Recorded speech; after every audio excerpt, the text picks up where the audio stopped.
In this tutorial, I'm going to show you how to play your first barre chord shapes. Barre chords can be pronounced barre chords or simply bar chords. Bar chords are significantly more difficult than open position chords, but I can give you some tips which will make learning bar chords just a little bit easier. The first is to do with hand position and technique, which does have to change slightly when playing bar chords as opposed to playing standard open position chords.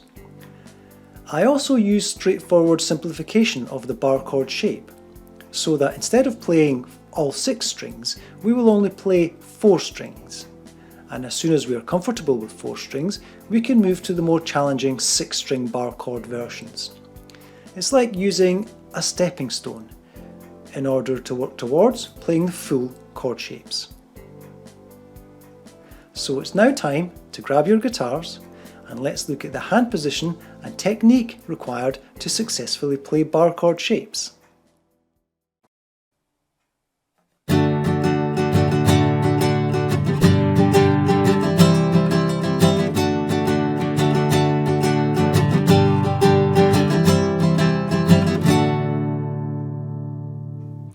Now what I did there was I played an open position chord progression, just so that you could see the angle which my arm and hand maintain. And now I'm going to play a chord progression featuring barre chords. Let's just see if there is a difference to my hand and arm position.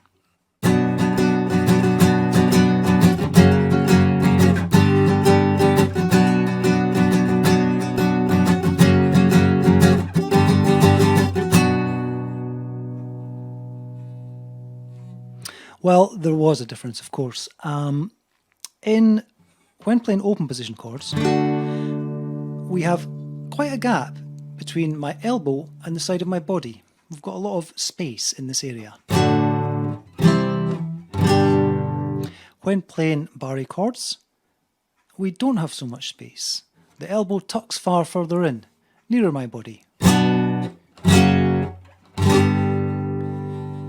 And this is the position that we really need to emulate in order to give ourselves the best chance of fretting and playing barre chords cleanly. Now, when people first try to play a barre chord, they're really only thinking about what's going on at this end. Not much thought is given to behind the neck, so to speak.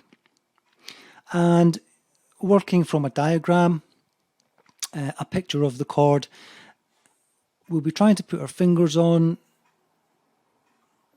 making sure all the strings are fretted correctly, and we'll end up with a fairly stiff and rigid hand position.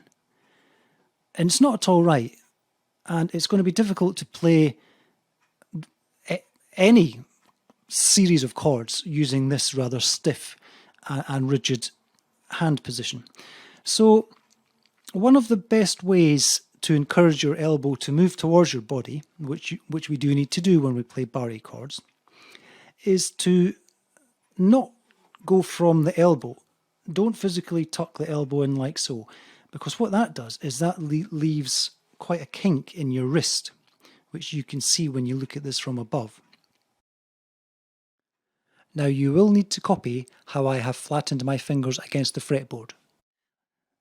It's far better to think of our fingers as pointing straight out from the fretboard. So just imagine, as this graphic shows, the top of your fingers pointing straight out from the fretboard. We don't want them to point straight out from the fretboard. What we want is we want them to point out slightly towards the headstock of the guitar. And you can see from this graphic that our fingers are now pointing at an angle, away from our body, and more towards the headstock of the guitar. In order to achieve this, just rotate our fingers like so. And what that does is that brings our elbow naturally closer to our body. Once again, we need to avoid simply tucking our elbow in, because this still leaves your fretting hand in a position which will make playing bar chords difficult. Also, we have made an awkward kink in our wrist. So instead, we must imagine that our fingers lead this movement, by simply pointing them away from our body, as shown, and allowing our arm to follow.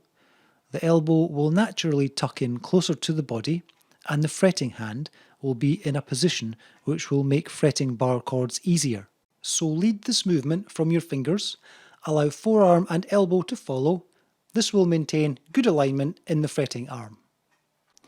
And then when we do that, our elbow tucks in naturally. And then we can finger fairly easily any bar chord shapes which we need to use. And it also means that we can address the fretboard, squeeze down on the strings with the side of our fingers here. Because when we address the fretboard with the very flat finger, we are pushing this quite fleshy part of the finger down on the fretboard, and we've got knuckles here that the strings can just inconveniently run under, and we may mute the strings. There's no calluses here, there can't be, it's too soft. When we start using the side of our finger, first of all, this is a little bit more bony, and also you will start to develop calluses on this part of your finger when you play barre chords. So I hope that was a helpful demonstration. Let's move on now to playing some bar chords and see how we get on. The first barre chord that we will play is a barre chord of F. You can play F barre chord using all 6 strings of the guitar. What we will do just now is we will simplify it slightly and only play 4 strings of the guitar and work towards becoming comfortable with this before we move to the 6-string version. The chord shape I'm going to show you now may be one that you have encountered before in a chord diagram. You may not have realised it's a barre chord. A barre chord is any chord where every note that you sound is fretted and there are no open strings. These shapes are movable, you can move them up and down the neck as we will see when we start playing them.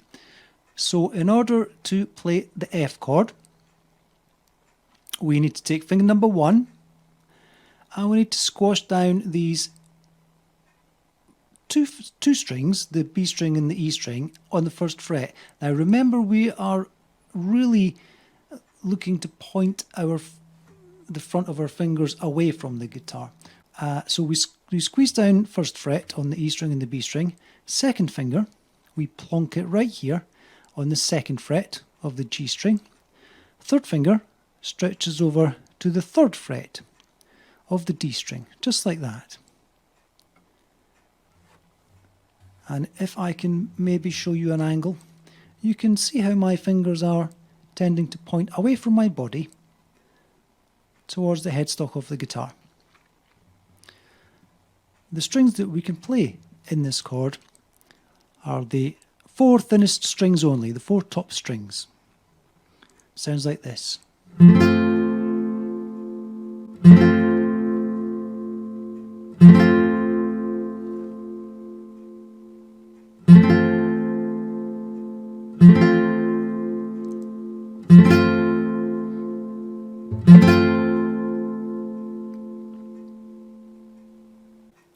Here is a close-up picture of the F chord. I'll tuck my pinky out of the way. If we look at this F chord from another angle, and if I take my pinky out of the way again, it's very important not to obstruct these strings by these fingers. Sometimes they can mute the adjacent strings, and this is a very common problem. G string is clear, G string is muted, and you can see the difference in my hand position is not a lot.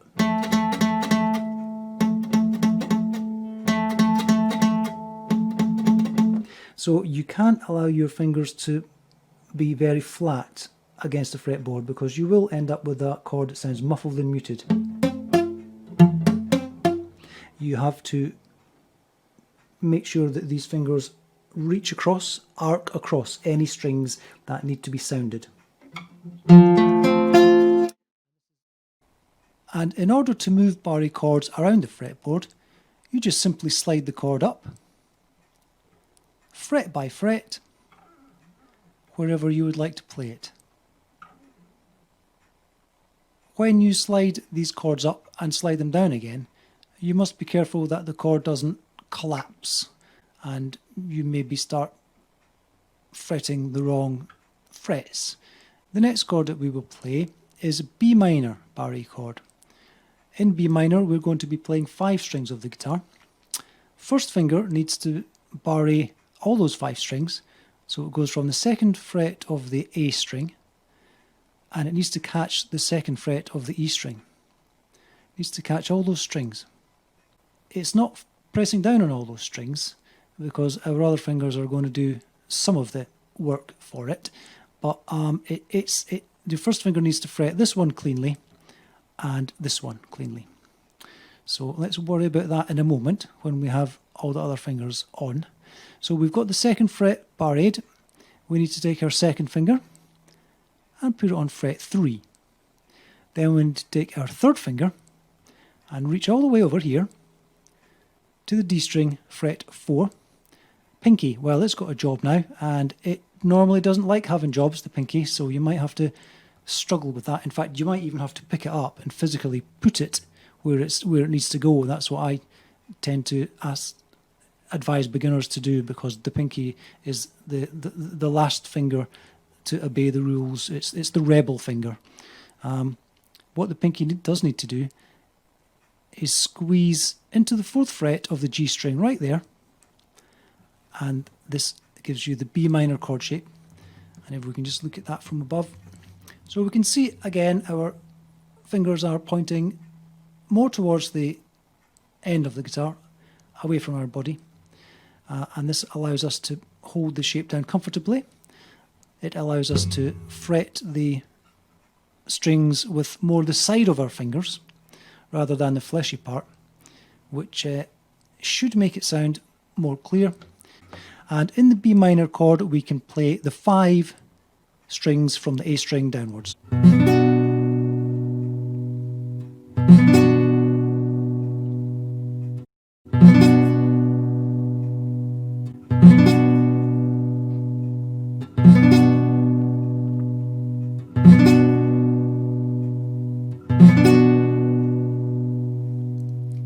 And if we were to move the B minor chord up again, you just carefully move the whole chord shape.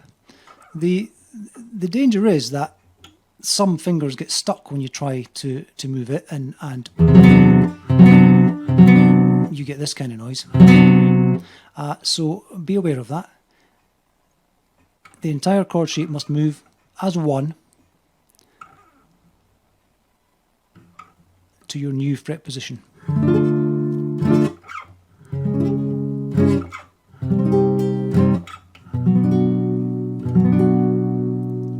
Now you can see there, just interestingly, how I've landed on this fret.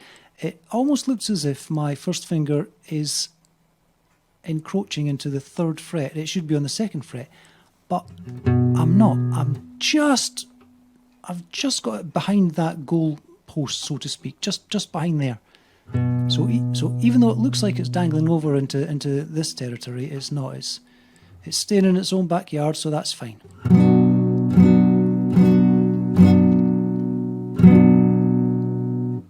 So you've now played your first 2 barre chords, and in the next tutorial we'll learn some more.